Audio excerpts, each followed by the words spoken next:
Just before this coronavirus outbreak, Japan was welcoming a lot of people from all over the world as tourists and visitors and so on. That was really extraordinary. We've never seen that many people from all walks of life, from many regions, walking down the streets in Tokyo, Kyoto, Osaka, and many local cities. But because of this pandemic, we don't have these visitors anymore. So it's such a dramatic change, and we do hope that things would settle down in the near future, and we probably can welcome these visitors from abroad again. But during that process, before coronavirus pandemic, there was something really extraordinary happening in the hearts of many typical Japanese people, and I'm gonna describe this to you this morning. I think for many years, Japan had this double standard way of looking at the world. In our daily life, we had certain lifestyles like using chopsticks and hashi, and eating really ordinary Japanese food, fish, natto, fermented beans, rice, miso soup, and all these things, and But on the other hand, we had these food and dishes and cookings that we thought were, you know, presentable to visitors from abroad, like sukiyaki, tempura, all these things, and sushi and all these things. And so we thought that there were two different categories of our lifestyle. One that was kept almost private to the Japanese people, and in this arena, we did what we wanted to do. We did what we liked to do, but that this area we thought were not presentable to the visitors from abroad, because we were kind of shy, and because we could be taken almost in as a metaphor naked, as our own true selves, and that was not so nice, we thought. And when we wanted to entertain visitors from abroad, we presented something else like sushi, tempura, all these usual suspects. And so there were two different words.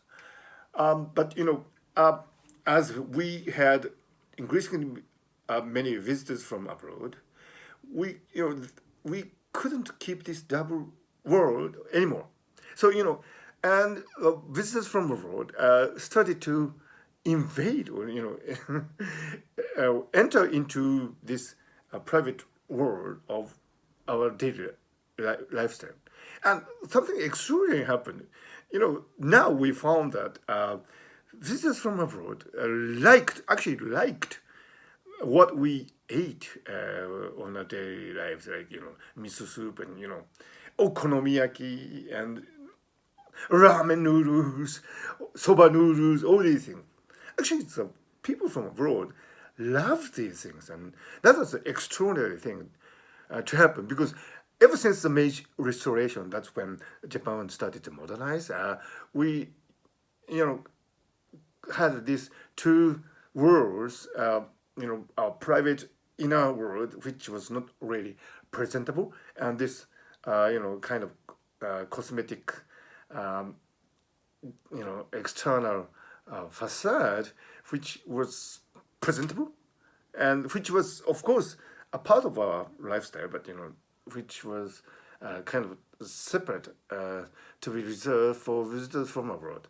But now the border between these worlds are becoming broad, and it's almost continuous. And because we have also manga and anime, teaching uh, people over the world the real, real things that are happening in our daily life. Anime depicts the Japanese lifestyle in its detail and honest appearances, and so it's no longer a secret. So because of these things, and because we had so many visitors from abroad, and we didn't care anymore whether something was supposed to be private or not. Yeah, the border became really blurred, and now we feel that everything is transparent. Whatever we do, that would be observable from the outside world. And so, I think this is one of the most significant things that have happened to a typical Japanese person's psychology in the last couple of decades. And I feel that this would be a very natural things to do because after all, we need others as as a mirrors to reflect on ourselves, and if the mirror does not reflect the whole of our existence, that will be not good. I mean that will be out of balance. But now I think the typical Japanese self image is more balanced and reflects the whole spectrum of lifestyles that we have in this nation. But now, because of the coronavirus outbreak, we don't have that many visitors from abroad, and that is another problem, because this is a great lost opportunity. So I do hope that things would go back to normal and settle down, and we can probably have as many visitors as possible. We're a welcoming nation, so yeah, that'll be great, and that'll be when we can really know what is uniquely Japanese. Because what is uniquely Japanese can be assessed only when you have a understanding of the whole spectrum of our existence.